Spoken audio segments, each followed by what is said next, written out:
നമസ്കാരം. എല്ലാ പ്രിയപ്പെട്ട പ്രേക്ഷകർക്കും ഹോട്ട് യാൻ ടോക്കിലേക്ക് ഒരിക്കൽ കൂടി സ്വാഗതം.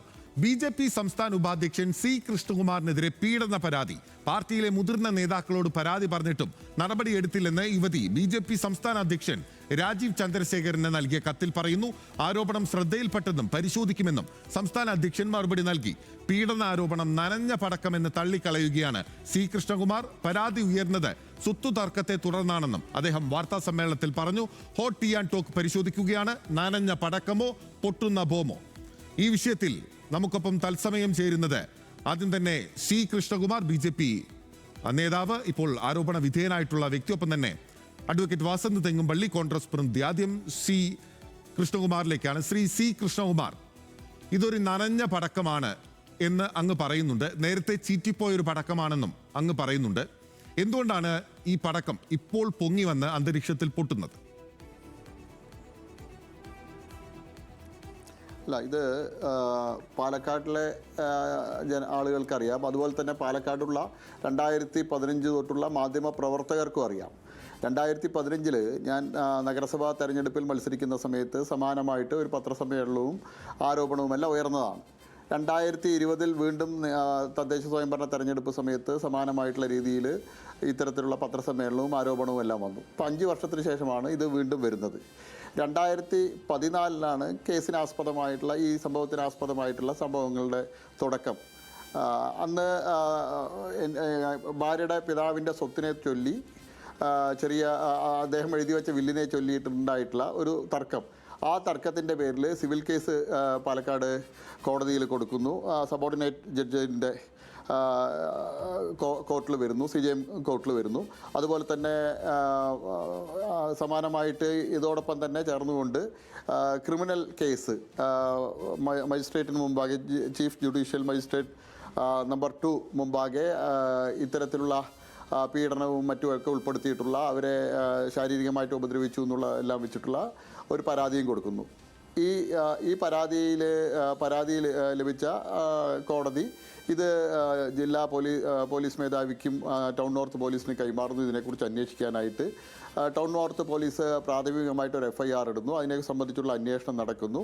അന്വേഷണം നടത്താൻ അതിൻ്റെ റിപ്പോർട്ട് കോടതിയിൽ കൊടുക്കുന്നു. ഈ അന്വേഷണം നടക്കുന്നതിനിടയിൽ തന്നെ പ്രസ്തുത ഈ പരാതി കൊടുത്ത വ്യക്തി കോടതിയിൽ വീണ്ടും 3883/14 എന്നുള്ള ക്രൈം നമ്പറിൽ, ക്രിമിനൽ പെറ്റീഷൻ നമ്പറിൽ വീണ്ടും ഒരു കോടതിയിൽ ഒരു പരാതി കൊടുക്കുന്നു. ഇതിൻ്റെ കേസ് അന്വേഷണം കൃത്യമായിട്ട് പോകണം, അതിന് കോടതിയുടെ ഇടപെടൽ വേണമെന്ന് പറയുന്നു. ഞാൻ ആ ലൈൻ വായിക്കാം. Crime petition also monitor the investigation in crime number 712/2014 in town north police station. Accordingly notice was issued to the SHO concern to appear in person and produce CD in the above said crime, and accordingly the police officer produced a CD in crime number 712/14. I have gone through the FIR and CD. The case was registered against the sister and brother-in-law of the petitioner by the Town North Police Station. The investigation is going on. I have pursued the CD file. The investigation is going on the proper way. Even then, I directed the sub-inspector to investigate the matter in a proper way to record the statement of all the witnesses necessary for the case. ഇത്തരത്തിലെ കോടതിയുടെ ഇടപെടലോടുകൂടി, കോടതിയുടെ നിരീക്ഷണത്തോടു കൂടിയിട്ട് നടന്ന ഒരു അന്വേഷണമാണ്. ആ അന്വേഷണങ്ങൾക്കെല്ലാം ശേഷമാണ് 2024 July മാസം 24-ാം തീയതി സംബന്ധിച്ചിട്ടുള്ള വിധി കോടതി പ്രസ്താവിക്കുന്നത്. ആ വിധി പ്രസ്താവിച്ചതിൽ വളരെ വ്യക്തമായിട്ട് കോടതി പറയുന്നുണ്ട്.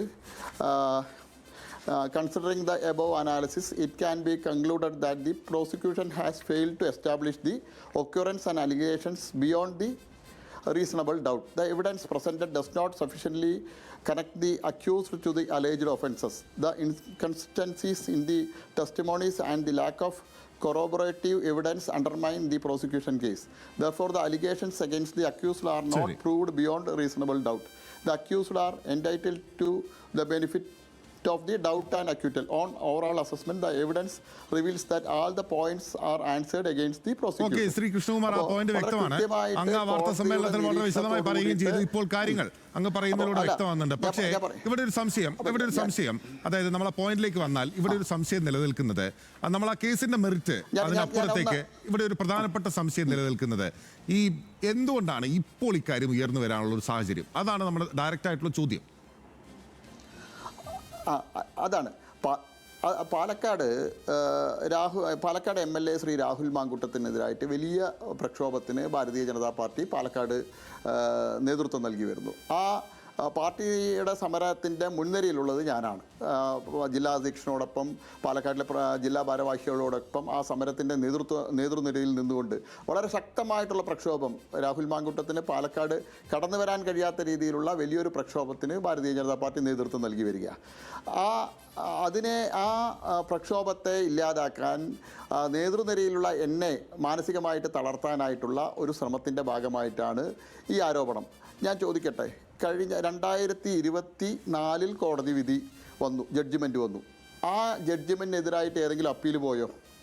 സ്വാഭാവികമായിട്ടും കീഴ്ക്കോടതിയിലുള്ള ഒരു ജഡ്ജിമെൻറ്റിനെതിരായിട്ട് ആരായാലും അങ്ങനെ ഈ കേസുമായിട്ട് മുന്നോട്ട് പോകണമെന്ന് കരുതുന്ന ആളുകൾ അപ്പീൽ പോവും, മേൽക്കോടതിയിലേക്ക് അപ്പീൽ പോവും. ഇതിലാരെങ്കിലും അപ്പീൽ പോയോ? ശ്രീ രാജീവ് ചന്ദ്രശേഖർ പാർട്ടിയുടെ സംസ്ഥാന അധ്യക്ഷനായിട്ട് 6 മാസത്തിൽ കൂടുതലായി. അദ്ദേഹത്തിന് നൽകുന്ന പരാതി 25/8/2025 ഈ തിങ്കളാഴ്ച, അതായത് ഇന്ന് ബുധനാഴ്ച, തിങ്കളാഴ്ചയാണ് അദ്ദേഹത്തിന് പരാതി നൽകുന്നത്.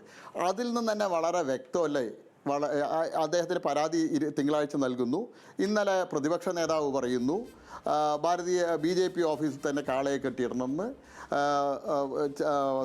ശ്രീ വാര്യർ പോസ്റ്റ് ഇടുന്നു, BJPയുടെ കോർ കമ്മിറ്റി അംഗത്തെ പുറത്താക്കാൻ രാജീവ് ചന്ദ്രശേഖർ തയ്യാറാണോ? അപ്പോൾ ഇതിൽ വളരെ ഫാബ്രിക്കേറ്റ് ചെയ്തിട്ടുള്ള, വളരെ ആസൂത്രിതമായിട്ടുള്ള ഒരു ഗൂഢാലോചന നടത്തി എന്നെ ഈ സമരരംഗത്തു നിന്ന് പിന്മാറ്റാനുള്ള ഒരു BJPയുടെ സമരത്തിൻ്റെ മുനയൊടിക്കാനുള്ള ഒരു വലിയൊരു ഗൂഢാലോചന നടത്തി അതിൻ്റെ ഭാഗമായിട്ടുള്ള ഒരു കെട്ടിച്ചമച്ച നേരത്തെ ഓലപ്പടക്കം, മഴ നനഞ്ഞ ഓലപ്പടക്കം പോലെ പൊട്ടി തകർന്ന ഒരു കാര്യമായിട്ട് ഇപ്പോൾ വീണ്ടും വന്നിരിക്കുക.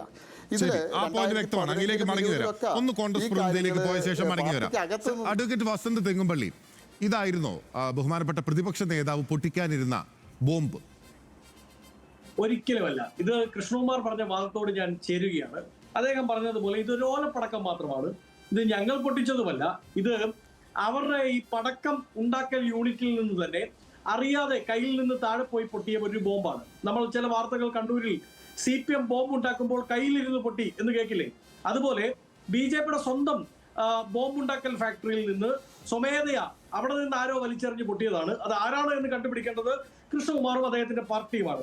നോക്കൂ, സംസ്ഥാന അധ്യക്ഷന് പരാതി കിട്ടിയത് എന്നുമായിക്കോട്ടെ, ആ പരാതിയിന്മേൽ തുടർ നടപടി ഉണ്ടാകുമെന്നും ആ പരാതിയെ അക്നോളജ് ചെയ്തുകൊണ്ട് അദ്ദേഹത്തിന്റെ പാർട്ടി തന്നെ അതിൽ കഴമ്പുണ്ട് എന്ന് കണ്ടു എന്നാണ് പറയുന്നത്. സംസ്ഥാന വൈസ് പ്രസിഡന്റിനെതിരായ പരാതി സംസ്ഥാന പ്രസിഡന്റിന് കിട്ടുന്നു. അദ്ദേഹം ഈ പരാതി എന്റെ കയ്യിൽ കിട്ടിയിട്ടുണ്ട്, ഇതിന്മേൽ തുടർ നടപടികൾ ഉണ്ടാകും എന്ന് പറഞ്ഞുകൊണ്ട് തിരിച്ച് ലെറ്റർ കൊടുത്തത് കൊണ്ടാണല്ലോ ഈ വിവാദം ഉണ്ടാകുന്നത്. അല്ലെങ്കിൽ ഇത് വെളിയിൽ ഒരു പരാതി കിട്ടിയാൽ അത് അക്നോളജ് ചെയ്യുന്ന നല്ലതല്ലേ വസന്ത്? അല്ലല്ലോ, അതിനു മുമ്പ് കിട്ടിയ സംസ്ഥാന പ്രസിഡന്റുമാർ അക്നോളജ് ചെയ്തില്ലല്ലോ. ശോഭാ സുരേന്ദ്രൻ അക്നോളജ് ചെയ്തില്ലല്ലോ. C കൃഷ്ണകുമാറോ അല്ലെങ്കിൽ അദ്ദേഹത്തിന്റെ പാർട്ടിയിൽ സന്ദീപ് വാര്യർ പറയുന്നതല്ലേ? എന്താണ്? അതൊക്കെ സന്ദീപ് വാര്യർ പറയുന്നതല്ലേ? അല്ലല്ലോ, അതൊക്കെ ആര് പറഞ്ഞാണ്? അത് അദ്ദേഹം ആ പാർട്ടിയിൽ ഉണ്ടായിരുന്ന ആളാണല്ലോ. കൂടെ കിടക്കുന്നവനെ രാത്രി അറിയൂ എന്ന്. അദ്ദേഹം ഇപ്പോൾ നിങ്ങളുടെ പാർട്ടിയിലാണല്ലോ. തള്ളിപ്പറയട്ടെ. അന്ന് രാപ്പനി ഇല്ലായിരുന്നു, ഇവർ തള്ളിപ്പറയട്ടെ. സന്ദീപ് വാര്യർ തള്ളിപ്പറയട്ടെ, പ്രധാനപ്പെട്ട നേതാക്കൾ. ഞാൻ പറയുന്നത് ഇത് ഞങ്ങൾ പൊട്ടിക്കാൻ വെച്ച ബോംബൊന്നുമില്ല, ഇത് അവരുടെ കയ്യിൽ നിന്ന് തന്നെ പൊട്ടിയതാണ്. അത് ആരാണ് പൊട്ടിച്ചതെന്നും ആരാണ് ഏത് തല ഉന്നം വെച്ചാണ് അത് എറിഞ്ഞതെന്നും ഒക്കെ അദ്ദേഹം തന്നെ കണ്ടുപിടിക്കട്ടെ എന്ന് ഞാൻ അദ്ദേഹത്തിന്റെ യുക്തിക്ക് വിടുകയാണ്. ഇനി ഈ പരാതിയുമായി ബന്ധപ്പെട്ട് അദ്ദേഹം പറഞ്ഞ ചില പോയിന്റുകളിൽ കോൺട്രഡിക്ഷൻ ഉണ്ട്. ഒന്ന്, അദ്ദേഹം മറുപടി നൽകുന്ന പരാതിയും നമ്മൾ ഉന്നയിക്കുന്ന അല്ലെങ്കിൽ സംസ്ഥാന പ്രസിഡന്റിന് നേരിട്ട് ഈ പരാതിക്കാരി തന്നെ കൊടുത്തിരിക്കുന്ന പരാതിയും തമ്മിൽ ആരെയും ആടലോടകവും തമ്മിലുള്ള വ്യത്യാസമുണ്ട്. ഒന്ന്, അദ്ദേഹം പറയുന്നത് സിവിൽ കേസാണ്. ഞാനും അഭിഭാഷകനാണ്, അദ്ദേഹം അഭിഭാഷകനാണ്, അദ്ദേഹത്തിന് അറിയാമല്ലോ. സിവിൽ കേസിൽ സ്വത്ത് തർക്കവുമായി ബന്ധപ്പെട്ട കേസാണ് കോടതിയുടെ മുമ്പിലും പോലീസിന്റെ മുമ്പിലും ഉണ്ടായിരുന്നത്. അവിടെ ഏതെങ്കിലും ഒരു പ്രയറിൽ ഒരു സെക്ഷൽ ഹറാസ്മെന്റ് എന്നുള്ള ഒരു വാക്ക് പോലും കടന്നു വന്നിട്ടില്ല. അപ്പോൾ സെക്ഷൽ ഹറാസ്മെന്റുമായി ബന്ധപ്പെട്ട് പുതിയ പരാതി വരികയാണ്.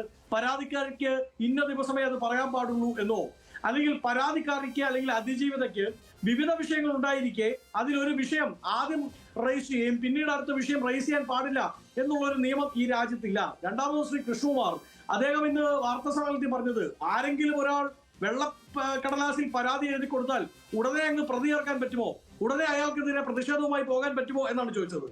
ഇതേ കൃഷ്ണകുമാറാണ് രാത്രിക്ക് രാത്രി പുലരുന്നതിന് മുമ്പ് രാഹുൽ മാങ്കൂട്ടത്തിനെതിരെ ഒരു വെള്ളക്കീറ് കടലാസിൽ പരാതി പോലും ഇല്ലാതിരുന്നിട്ടും അദ്ദേഹം തന്നെ ഈ ചർച്ചയിൽ പറഞ്ഞതുപോലെ വലിയ പ്രക്ഷോഭങ്ങൾക്ക് നേതൃത്വം കൊടുത്തത്. രാഹുൽ മാങ്കൂട്ടത്തിനെതിരെ പരാതിയില്ല, FIR ഇല്ല, പോലീസ് കേസില്ല, സംസ്ഥാന കോൺഗ്രസ് നേതൃത്വത്തിന്റെ മുമ്പിൽ ഒരിടത്തും ഒരു പരാതിയില്ല, ഒരു വാട്സപ്പ് മെസ്സേജിന്റെ പരാതി പോലും ഇല്ല. ആ പരാതിയില്ലാത്ത ശ്രീ രാഹുൽ മാങ്കൂട്ടത്തിനെതിരെ പ്രക്ഷോഭ കോലാഹലം നടത്തി, നാടകം നടത്തി മുമ്പിൽ നിന്ന ആള് ശ്രീ കൃഷ്ണകുമാറാണ്. അദ്ദേഹത്തിന് എന്ത് ധാർമ്മിക അവകാശമാണ് അതിനുള്ളത് എന്ന് അദ്ദേഹം ചോദിക്കണ്ടേ, അദ്ദേഹം ചിന്തിക്കണ്ടേ? ഇന്ന് വാർത്താ സമ്മേളനത്തിൽ അദ്ദേഹം പറഞ്ഞെന്താണ്, ഒരു പരാതി ആരെങ്കിലും എഴുതി കൊടുത്താൽ ഉടനെ അങ്ങ് ക്രൂശിൽ കയറ്റാൻ പറ്റുമോ എന്നാണ് ചോദിച്ചത്. പരാതിയില്ലാത്ത കേസിൽ ക്രൂസിഫിക്കേഷൻ നടത്തിയവരാണ് നിങ്ങൾ. പരാതിയില്ലാത്ത കേസിൽ ഒരു മനുഷ്യനെ തല്ലി ഗോകുൽത്താടെ മോളിൽ കൊണ്ടുപോയി ക്രൂശിച്ച നിങ്ങൾ ഇപ്പൊ ചോദിക്കുകയാണ്, ഇതാ പരാതി ഉണ്ട്, പക്ഷെ പരാതി ഉണ്ട് എന്ന് പറഞ്ഞാൽ ക്രൂശിൽ കയറ്റാൻ പറ്റുമോ എന്ന് ചോദിച്ചാൽ കേരള പൊതുമനസാക്ഷി ഇതെല്ലാം കാണുന്നുണ്ട് എന്നുള്ളതാണ് യാഥാർത്ഥ്യം. രണ്ട്, ഇപ്പോൾ ഉയർന്നു വന്നിരിക്കുന്ന പരാതി, ആ പരാതിക്കാരിയുടെ പേര് വെളിപ്പെടുത്തിയത് തന്നെ ഗുരുതരമായ കുറ്റകൃത്യമാണ്. ഒരു കേസിൽ, ഒരു സെക്ഷൽ ഹറാസ്മെന്റ് കേസിൽ അവരുടെ ഐഡന്റിറ്റി വെളിപ്പെടുത്താൻ പാടില്ല. പോലീസ് പോലും അന്വേഷണ ഏജൻസികളോ കോടതിക്കോ പോലും അത് വെളിപ്പെടുത്താൻ സാധിക്കില്ല എന്ന് നിൽക്കെ ആരോപണ വിധേയം നേരിട്ട് പത്രസമ്മേളനം വിളിച്ച് അവരുടെ ഐഡന്റിറ്റി വെളിപ്പെടുത്തിയത് അടക്കമുള്ള ഗുരുതരമായ കുറ്റകൃത്യങ്ങൾ ശ്രീ കൃഷ്ണകുമാർ, ഈ ചർച്ചയിൽ പങ്കെടുക്കുന്ന എന്റെ സുഹൃത്ത് ശ്രീ കൃഷ്ണകുമാർ ചെയ്തിട്ടുണ്ട്. അത്തരം കാര്യങ്ങളിൽ വലിയ നിയമ നടപടി അദ്ദേഹം നേരിടേണ്ടതായി വരും. വരും ദിവസങ്ങളിൽ അത്തരം കാര്യങ്ങളിലേക്ക് കോൺഗ്രസ് കടക്കും. ഇനി ഒരു കാര്യം, അങ്ങയുടെ ചോദ്യത്തിന്റെ ഉത്തരം അത് ഞാൻ അണ്ടർലൈൻ ഇട്ട് പറയുന്നു. ഇത് ഞങ്ങൾ പൊട്ടിച്ച പടക്കമല്ല, ഇത് ഞങ്ങൾ എറിഞ്ഞ ബോംബല്ല, ഇത് ഞങ്ങൾ ഉദ്ദേശിച്ച വിവാദമല്ല, ഇത് പൊട്ടിയത് എവിടെ നിന്നാണ് എന്ന് അദ്ദേഹം കണ്ടുപിടിക്കട്ടെ. ശ്രീ കൃഷ്ണകുമാർ, വസന്ത് പറഞ്ഞതിന് മറുപടി പറയാം. ഒപ്പം തന്നെ ഇത് പൊട്ടിയത് പാളയത്തിൽ നിന്ന് തന്നെയാണോ? ഞാൻ എൻ്റെ പ്രിയപ്പെട്ട സുഹൃത്ത് അഡ്വക്കേറ്റ് വസന്ത് ഈ കേസിനെ കുറിച്ച് പഠിച്ചിട്ടില്ല. ശ്രീ സന്ദീപ് എന്തെങ്കിലും ചാനലിലൊക്കെ വിളിച്ചു പറയുന്നത് കേട്ടിട്ട് ഒരു അഭിഭാഷകനായ അദ്ദേഹം ഇത് പറയരുത്. രണ്ട് കേസാണ് ഉള്ളത്. 244/2014 അത് സിവിൽ കേസ്, 225/2015 അത് ക്രിമിനൽ. 12/6/2014 ബഹുമാനപ്പെട്ട judicial first class magistrate 2 Palakkad മുമ്പാകെ ബോധിപ്പിക്കുന്ന അപേക്ഷ, ബന്ധപ്പെട്ട വ്യക്തി കൊടുക്കുന്ന അപേക്ഷ, ആ അപേക്ഷയിൽ വളരെ വ്യക്തമായിട്ട് ഇത്തരം കാര്യങ്ങൾ നിങ്ങളിന്ന് പറയുന്നുണ്ടല്ലോ, സംസ്ഥാന പ്രസിഡന്റ് കൊടുത്തിരിക്കുന്നു എന്നുള്ള കാര്യം, അതിനെ സംബന്ധിച്ചുള്ള അവർക്ക് ഏറ്റുവാങ്ങേണ്ടി വന്നു എന്ന് അവർ ആരോപിക്കുന്ന കാര്യങ്ങളെ സംബന്ധിച്ചൊക്കെ വളരെ വ്യക്തമായിട്ട് ഇതിൽ പറഞ്ഞിട്ടുണ്ട്. അതിൻ്റെ അടിസ്ഥാനത്തിലാണ് ബഹുമാനപ്പെട്ട കോടതി ഈ കേസ് പോലീസിന് കൈമാറുന്നതും ഈ പരാതി പോലീസിന് കൈമാറുന്നതും police 712 Palakkad town north police station crime number 712/2014 എന്നുള്ള നമ്പർ പ്രകാരം FIR നമ്പർ പ്രകാരം ഈ കേസ് രജിസ്റ്റർ ചെയ്യുന്നതും അന്വേഷിക്കുന്നതും. പിന്നീട് ഞാൻ നേരത്തെ സൂചിപ്പിച്ചല്ലോ, കോടതിയുടെ നിരീക്ഷണത്തിലാണ് ഈ കേസ് മുഴുവൻ നടക്കുന്നത്. അദ്ദേഹം പറഞ്ഞു ഒരു പരാതി പോലും ഇല്ലാതെ എങ്ങനെയാണ്. ഇന്ന് ആ യുവനടി റിനി അവരൊരു കാര്യം വെളിപ്പെടുത്തിയിട്ടുണ്ട്. 3.5 വർഷം മുമ്പ് KPCC പ്രസിഡന്റിന് ശ്രീ രാഹുലിനെ സംബന്ധിച്ചിട്ടുള്ള പരാതി നൽകിയിട്ടുണ്ട്, റിട്ടേൺ പരാതി നൽകിയിട്ടുണ്ടെന്ന് അവരിന്ന് മാധ്യമങ്ങളോട് പറഞ്ഞിട്ടുണ്ട്. അപ്പോൾ പരാതി, അതാണ് രണ്ട് പാർട്ടിയും തമ്മിലുള്ള ഡിഫറൻസ്. ശ്രീ രാജീവ് ചന്ദ്രശേഖറുടെ ഓഫീസ്, BJPയുടെ സംസ്ഥാന അധ്യക്ഷൻ്റെ ഓഫീസിൽ ഒരു പരാതി ലഭിച്ചു. ആ പരാതി നൽകിയ വ്യക്തിക്ക് ഒരു പ്രൊഫഷണൽ ഓഫീസ് എന്നുള്ള നിലയിൽ ആ പരാതി സംബന്ധിച്ചിട്ടുള്ള അക്നോളജ്മെൻറ്റ് കൈമാറി. ഇത് പരിശോധിക്കുകയും തുടർ നടപടികൾ സ്വീകരിക്കുകയും ചെയ്യുന്നതാണ്. അത് ഏത് ഓഫീസിൽ ഒരു പരാതി കൊടുത്താലും ഒരു നിവേദനം കൊടുത്താലും അത് ഒരു നോർമലായിട്ടുള്ള പ്രോസസ്സാണ്. അതിൻ്റെ തുടർ നടപടികൾ സ്വീകരിക്കും. തുടർ നടപടികൾ സ്വീകരിക്കുക എന്ന് പറഞ്ഞാൽ ആ പരാതിയിൽ ആരോപിക്കപ്പെട്ട ആൾക്കെതിരായിട്ട് അയാളെ തൂക്കിക്കൊല്ലാൻ വിധിക്കുന്നല്ല അർത്ഥം. ആ പരാതിയെക്കുറിച്ച്, അതിൻ്റെ ജെന്യൂനിറ്റിനെക്കുറിച്ച് അന്വേഷിക്കും. അതിൽ കാമ്പുള്ള പരാതിയാണെങ്കിൽ നടപടി സ്വീകരിക്കും. ഞാൻ ഇപ്പോഴും പറയുന്നു, ഈ പരാതിയിൽ എന്തെങ്കിലും കാമ്പുണ്ടെങ്കിൽ ആര് വേണമെങ്കിലും അന്വേഷിച്ചോട്ടെ, ഏത് ഏജൻസി വേണമെങ്കിലും അന്വേഷിച്ചോട്ടെ, 1% അതിൽ എന്തെങ്കിലും സത്യാവസ്ഥ ഉണ്ടെങ്കിൽ ഞാൻ എൻ്റെ പൊതുപ്രവർത്തനം നിർത്താൻ തയ്യാറാ. ഞാൻ പാലക്കാട് കഴിഞ്ഞ 38-39 വർഷങ്ങളായിട്ട് 1984 7ാം ക്ലാസ് തൊട്ട് RSSൻ്റെ ശാഖയിലൂടെ പൊതുപ്രവർത്തനം നടത്തി വരുന്ന ആളാണ്. എന്നെക്കുറിച്ച് പാലക്കാട്ടുകാർക്ക് അന്ന് മനോരമയുടെ 2015-ലും 20-ലും ഒക്കെ ഉള്ള ചാനലിൻ്റെ റിപ്പോർട്ടർമാർ, ഇവിടുത്തെ മലയാള മനോരമ പത്രത്തിൻ്റെ ലേഖകർ, ഇവരോടൊക്കെ ചോദിച്ചാൽ എന്നെക്കുറിച്ച് അറിയാൻ കഴിയും. അതുകൊണ്ട് ശ്രീ വസന്തിനോട് എനിക്ക് പറയാനുള്ളത്, ഇത് പൊട്ടിച്ചത് ആരാണെന്നുള്ളത് കൃത്യമായിട്ട് ഞങ്ങൾക്കറിയാം. 2015-ൽ ഇതിന് പിന്നിൽ പ്രവർത്തിച്ച് ഇതിനായിട്ട് ഞങ്ങളുടെ പാർട്ടിക്കുള്ളിൽ നിന്നുകൊണ്ട് ഇത്തരം ഹീനമായിട്ടുള്ള പ്രവൃത്തി ചെയ്ത ആൾ 2020-ൽ വീണ്ടും ആവർത്തിച്ച ആൾ ഇപ്പം നിങ്ങളുടെ കൂടെയാണ്. നിങ്ങൾ എഴുതി വെച്ചോളൂ വസന്തേ, നിങ്ങളുടെ നേതാക്കന്മാർക്ക് എന്നാണ് പണി കിട്ടാൻ പോകുന്നതെന്നുള്ളതിനെ സംബന്ധിച്ച് നിങ്ങൾ എഴുതി വെച്ചോ. ആ ദിനം നിങ്ങൾ കാത്തിരുന്നോ. ഇന്ന് ഞങ്ങളുടെ പാർട്ടിയിൽ നിന്ന് ഇത്തരം പ്രവൃത്തി ചെയ്ത ആൾ ഇപ്പോൾ നിങ്ങളുടെ പാർട്ടിയിലുണ്ട്. അപ്പോൾ സ്വാഭാവികമായിട്ടും അദ്ദേഹത്തിൻ്റെ ആർക്കൊക്കെ പണി കിട്ടാൻ പോകണു എന്നുള്ളതിനെ സംബന്ധിച്ച് മാത്രമേ നിങ്ങൾക്ക് ആലോചിക്കേണ്ട ആവശ്യമുള്ളൂ, നിങ്ങൾക്ക് ചിന്തിക്കേണ്ട ആവശ്യമുള്ളൂ. ശ്രീ കൃഷ്ണകുമാർ, ഒരു സംശയം. ഇതിപ്പോൾ പൊട്ടിച്ചത് ആരാണെന്ന് അങ്ങ് പറയുന്നതിലൂടെ വ്യക്തമാകുന്നുണ്ട്. അത് വാര്യരെയാണ് ഉദ്ദേശിക്കുന്നത്, അല്ലെങ്കിൽ സന്ദീപ് വാര്യരെയാണ് ഉദ്ദേശിക്കുന്നത് എന്ന കാര്യത്തിൽ വ്യക്തത വരുന്നുണ്ട്. താങ്കൾ ആ പേര് പറയുന്നില്ലെങ്കിൽ പോലും അപ്പോഴും ഇത് താങ്കളെ അടിക്കാനുള്ള ഒരു വടിയായി പാർട്ടിയിലെ ഒരു വിഭാഗം കരുതുന്നുണ്ടോ, അല്ലെങ്കിൽ ഔദ്യോഗിക വിഭാഗം കരുതുന്നുണ്ടോ? അല്ല, ഞാൻ ചോദിക്കട്ടെ. ഒരാൾക്കെതിരെ ഒരു പരാതി വന്നു, അയാളെ കോടതി കുറ്റവിമുക്തനാക്കി. അയാൾക്കെതിരെ പരാതി കൊടുത്ത ആൾ, ആ വിധിക്കെതിരായിട്ട് കഴിഞ്ഞ 1 വർഷത്തിന് മുമ്പ് വന്ന വിധിയാണ്. ഇന്ന് ഓഗസ്റ്റ് മാസം 2025, 2024 ജൂലൈ മാസം 24-ാം തീയതി വന്ന വിധി. അതിന് മുമ്പ് വന്ന സിവിൽ കേസിൽ അതിൻ്റെ വിധിക്കെതിരായിട്ട് ഹൈക്കോടതിയിൽ അപ്പീൽ പോയിട്ടുണ്ട്. 244/2014 എന്നുള്ള ഇവിടുത്തെ കോടതി വിധിക്കെതിരായിട്ട് ഹൈക്കോടതിയിൽ അപ്പീൽ പോയിട്ടുണ്ട്. അപ്പോൾ ഈ കേസിൽ എന്തുകൊണ്ട് അപ്പീൽ പോയിട്ടില്ല? അപ്പോൾ ഈ കേസ് ഫാബ്രിക്കേറ്റ് ചെയ്തതാണ് അല്ലെങ്കിൽ സത്യാവസ്ഥ ഇല്ലാത്തതാണെന്നുള്ളത് എല്ലാവർക്കും ബോധ്യപ്പെട്ട കാര്യമാണ്. കാരണം മേൽക്കോടതികളിൽ ഇത് നിലനിൽക്കില്ല എന്നുള്ളത് വളരെ വ്യക്തമാണ്. പോലീസിൻ്റെ അന്വേഷണ റിപ്പോർട്ടിലും മറ്റുമൊക്കെ വളരെ വ്യക്തമാണ്. ഇവിടുത്തെ കോടതി വിധിയിൽ തന്നെ വളരെ വ്യക്തമാണ്. അപ്പോൾ ഒരാളെ നിയമത്തിൻ്റെ മുന്നിൽ ഒരാളെ കുറ്റവിമുക്തനാക്കപ്പെട്ട ഒരാൾക്കെതിരായിട്ട് നിരന്തരമായിട്ട് ഇത്തരത്തിലുള്ള ദുഷ്പ്രചരണങ്ങൾ നടത്തുന്നത്, അല്ലെങ്കിൽ ഇത്തരത്തിലുള്ള ആരോപണങ്ങളുമായിട്ട് മുന്നോട്ട് വരുന്നത്, അത് ഡിഫമേഷൻ വിളിച്ചു വരുത്തതാണ്. ഞാൻ എന്തായാലും ഇത്തരത്തിലുള്ള വ്യാജമായിട്ടുള്ള പരാതി, ഇല്ലാത്ത കാര്യങ്ങൾ വെച്ചിട്ടുള്ള എൻ്റെ മാനഹാനിക്ക് വരുത്തുന്ന രീതിയിലുള്ള ഇത്തരം പരാതികൾക്കെതിരായിട്ട് ഞാൻ നിയമപരമായിട്ട് നേരിടാൻ തീരുമാനിച്ചിട്ടുണ്ട്. ഞാൻ നിയമപരമായിട്ട് പോകുന്ന സമയത്ത് അതിന് പിന്നിൽ പ്രവർത്തിച്ച ആളുകൾക്ക് പലർക്കും മുന്നിൽ വരേണ്ടി വരും. ഇത്തവണ ഞാൻ തീരുമാനിച്ചിട്ടുണ്ട്. ഇത്തവണ നിയമപരമായിട്ട് ഇതിനെ നേരിടാൻ തന്നെയാണ് ഞാൻ തീരുമാനിച്ചിട്ടുള്ളത്. ഇത്തരത്തിലുള്ള ഹീനമായിട്ടുള്ള ദുഷ്പ്രചരണങ്ങൾ നടത്തുന്ന ആളുകൾക്കെതിരായിട്ട്, അതുപോലെ തന്നെ ഇത്തരം തെറ്റായിട്ടുള്ള വാർത്തകൾ കൊടുക്കുന്ന ആളുകൾക്കെതിരായിട്ട് ഞാൻ കോടതിയെ സമീപിക്കാൻ തീരുമാനിച്ചിട്ടുണ്ട്. ഓക്കെ, അങ്ങ് നിയമപരമായി നേരിടും എന്ന് പറയുമ്പോൾ ഒരു കാര്യം കൂടി, നിയമപരമായി നേരിടും എന്ന് പറയുമ്പോൾ താങ്കളുടെ പാർട്ടിയിൽ നിന്ന് തന്നെ ഇതിനെ ഒരു ആയുധമാക്കാൻ ഉപയോഗിക്കാൻ ശ്രമിക്കുന്നുണ്ടോ? അതാണ് ചോദ്യം. BJPയിൽ ഇന്ന് ഔദ്യോഗിക സ്ഥാനങ്ങൾ വഹിക്കുന്ന ആരും ഇത്തരം പ്രവൃത്തികൾക്ക് മുതിരില്ല. ഞങ്ങളുടെ പാർട്ടിയിൽ ഇത്തരം കാര്യങ്ങൾ ഹീനമായിട്ടുള്ള പ്രവൃത്തി ചെയ്ത ആൾ ഇന്ന് ഞങ്ങളുടെ പാർട്ടിയിലില്ല. ഞങ്ങൾക്ക് അതിൽ വളരെ സന്തോഷമുണ്ട്. കാരണം ഞങ്ങളുടെ പാർട്ടിയിലത്തെ ഒരു അസുരവിത്തായിരുന്നു ഞങ്ങളുടെ പാർട്ടിയിൽ നിന്ന് പുറമേ പോയത്. ഞങ്ങളുടെ സംഘടനയെ സംബന്ധിച്ചോളം ഇത്തരം ആളുകൾക്ക് കൂടുതൽ കാലം ഞങ്ങളുടെ സംഘടനയിൽ പിടിച്ചു നിൽക്കാൻ കഴിയില്ല. അവർ സ്വാഭാവികമായിട്ട് പുറമേ പോകും. ആ സ്വാഭാവികമായിട്ടുള്ള പുറമേ പോക്കാണ്, പുറത്തു പോകലാണ് കഴിഞ്ഞ ഉപതെരഞ്ഞെടുപ്പ് സമയത്ത് നടന്നത്. പാർട്ടിക്കുള്ളിൽ നിന്ന് ചതിച്ച ആൾക്ക് ഈ സംഘടനയിൽ കൂടുതൽ നിലനിൽക്കാൻ കഴിയില്ല എന്നുള്ളതിൻ്റെ ഏറ്റവും വലിയ ഉദാഹരണമാണ് കഴിഞ്ഞ ഉപതെരഞ്ഞെടുപ്പ്. കസേര കിട്ടാത്തതിൻ്റെ പേരിൽ പോയി അവിടെ പോയിട്ട് KPCCയുടെ ജനറൽ സെക്രട്ടറി ആകുന്നതാണ് ഒരാഴ്ച കഴിഞ്ഞപ്പോൾ പ്രചരണം കിട്ടിയത്. ഇപ്പോൾ ഇരിക്കാനുള്ള മുട്ടിപ്പലക പോലും കിട്ടിയിട്ടില്ലല്ലോ. കസേര പോട്ടെ, ഇരിക്കാനുള്ള ഒരു പലക പോലും കോൺഗ്രസ് കൊടുത്തിട്ടില്ലല്ലോ. ശ്രീ വസന്ത് തെങ്ങുംപള്ളി, ഇരിക്കാനുള്ള ഒരു പലക പോലും കിട്ടാത്തതിന്റെ വ്യഗ്രതയാണോ സന്ദീപ് വാര്യർ ഇത്തരം മുതലായ ആരോപണങ്ങൾ ഉയർത്തിവിടുന്നതിലൂടെ ഉദ്ദേശിക്കുന്നത് എന്നുള്ളതാണ് അദ്ദേഹത്തിന്റെ ചോദ്യം. അല്ല, എന്റെ പ്രിയ സ്നേഹിതൻ ശ്രീ കൃഷ്ണകുമാർ, അദ്ദേഹം ഈ രണ്ടാമത്തെ വാദം മുഴുവൻ ശ്രീ സന്ദീപ് വാര്യറിനെതിരെയാണ് തിരിച്ചു വെച്ചത്. ഉത്തരം പറയാം. ഒന്ന്, അദ്ദേഹം പറയുന്നത് ഞങ്ങളുടെ പാർട്ടിയിൽ നിന്ന് സമാനമായ ആരോപണം നേരിട്ട് ഞങ്ങൾ മാറ്റി നിർത്തിയ ആൾ.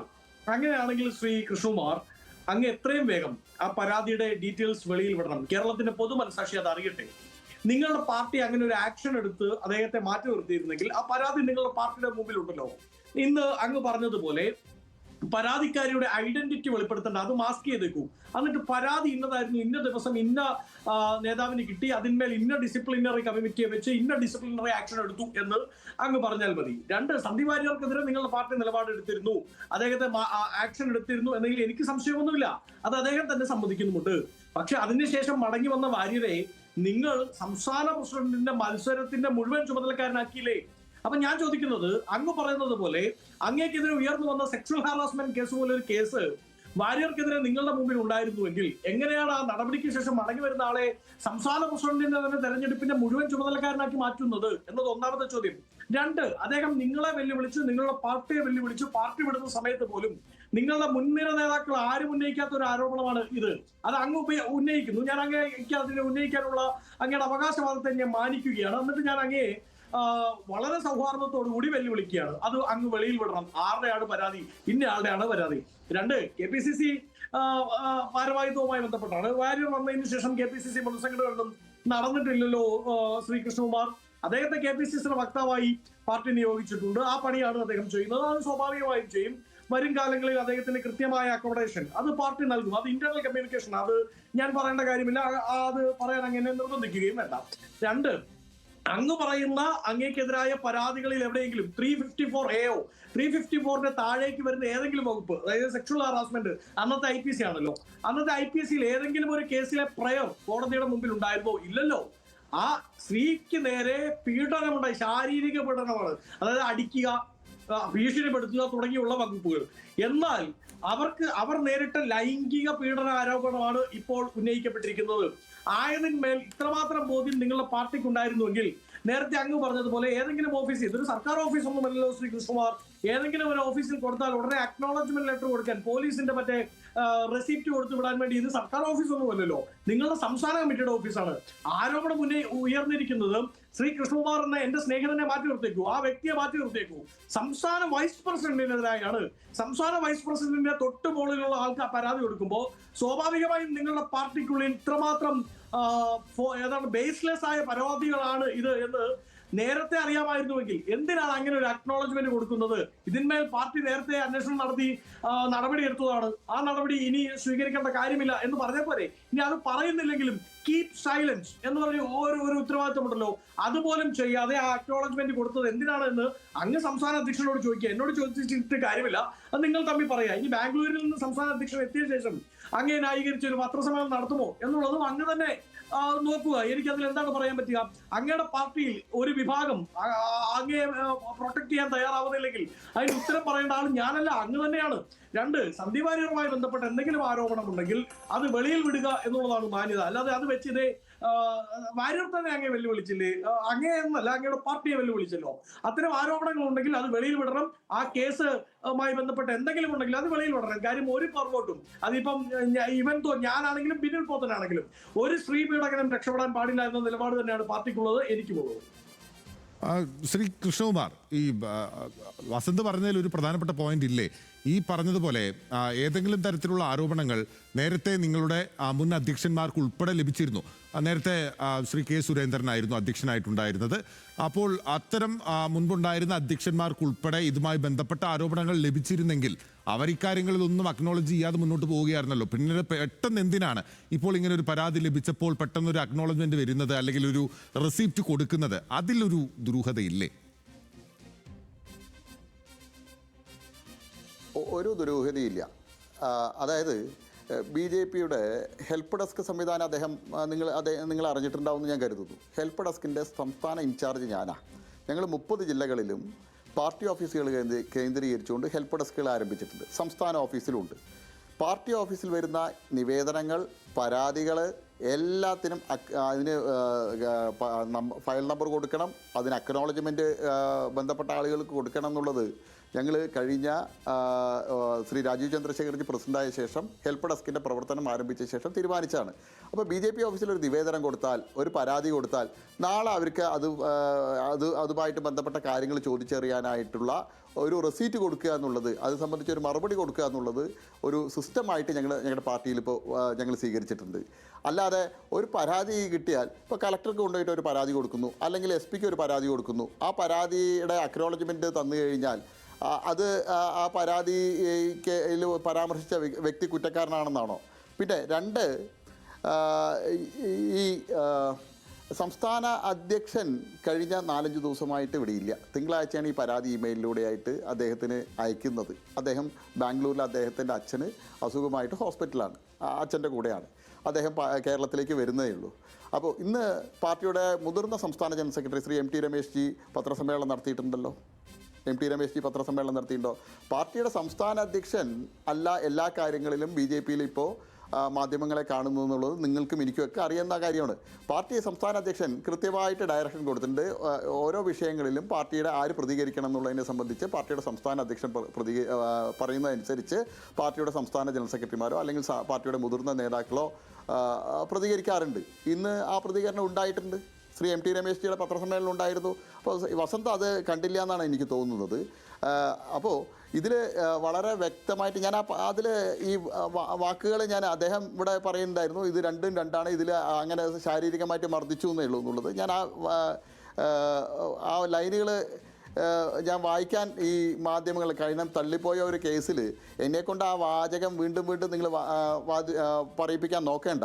പരാതിയിൽ വളരെ കൃത്യമായിട്ട് ഇന്ന് കാലത്ത് BJP ഓഫീസിൽ വന്ന എല്ലാ മാധ്യമ പ്രതിനിധികൾക്കും ഞാൻ ആ പരാതിയുടെ കോപ്പി കാണിച്ചു കൊടുത്തിരുന്നു. ആ പരാതിയിൽ ഈ പറഞ്ഞ കാര്യങ്ങൾ അവർ എന്നോട് ചോദിച്ചിരുന്നു. ആ പരാതി രണ്ട് വ്യത്യാസമല്ലേ, ആ പരാതിയിൽ ഇത്തരത്തിലുള്ള പരാമർശം ഇല്ലല്ലോ എന്നുള്ളത്. ആ കൃത്യമായിട്ട് മജിസ്ട്രേറ്റിന് മുമ്പാകെ കൊടുത്ത ആ പരാതിയിൽ വളരെ കൃത്യമായിട്ട് ആ വാചകങ്ങൾ, ഒരു പാരഗ്രാഫ് ഇത്തരം കാര്യങ്ങളെ സംബന്ധിച്ച് പരാമർശിച്ചിട്ടുണ്ട്. അതിൻ്റെ അടിസ്ഥാനത്തിൽ തന്നെയാണ് ഈ കേസ് എടുത്തിട്ടുള്ളത്. അപ്പോൾ ഇനി ഇതുവരെ പരാമർശിക്കാത്ത കാര്യമാണ് ഇപ്പോൾ സംസ്ഥാന പ്രസിഡന്റ് എന്നൊക്കെ പറഞ്ഞാൽ 11 വർഷത്തിന് ശേഷം വീണ്ടും ഇത്തരം കാര്യങ്ങളുമായിട്ട് ഇത് പറഞ്ഞു വരുന്നതിനോട് എനിക്ക് ഒന്നും പറയാനില്ല എന്നേ ഉള്ളൂ. കോടതി കുറ്റവിമുക്തനാക്കിയ, കോടതി ഇതിനെക്കുറിച്ച് ഈ തള്ളിപ്പോയ ഒരു കേസിൽ വീണ്ടും വീണ്ടും ആവർത്തിച്ച് ആരോപണം നടത്തുന്നതിന് പിന്നിലുള്ള ഉദ്ദേശം എന്താ വെച്ചാൽ രാഹുൽ മാങ്കൂട്ടത്തിനെതിരായിട്ട് നടക്കുന്ന പ്രക്ഷോഭത്തിന്റെ മുനയൊടിക്കണം. രാഹുലിനെതിരായ പ്രക്ഷോഭത്തിന്റെ മുനയൊടിക്കണം, അതാണ് ഈ വിധത്തിലുള്ള ആരോപണങ്ങൾ മുന്നോട്ട് വരുന്നതിലൂടെ ഉദ്ദേശിക്കുന്നത് എന്നുള്ളതാണ് BJP-യുടെ ടേക്ക്. C കൃഷ്ണകുമാറാണ് നമുക്കിപ്പം അതിഥിയായി എത്തിയത്. ഒപ്പം തന്നെ അഡ്വക്കേറ്റ് വസന്ത് തെങ്ങുംപള്ളി. പക്ഷേ ഇത് കൃത്യമായ ഒരു കേസാണ് എന്നുള്ളതാണ് കോൺഗ്രസിന്റെ ടേക്കായി അവർ മുന്നോട്ട് വെക്കുന്നത്. രണ്ട് അതിഥികൾക്കും നന്ദി.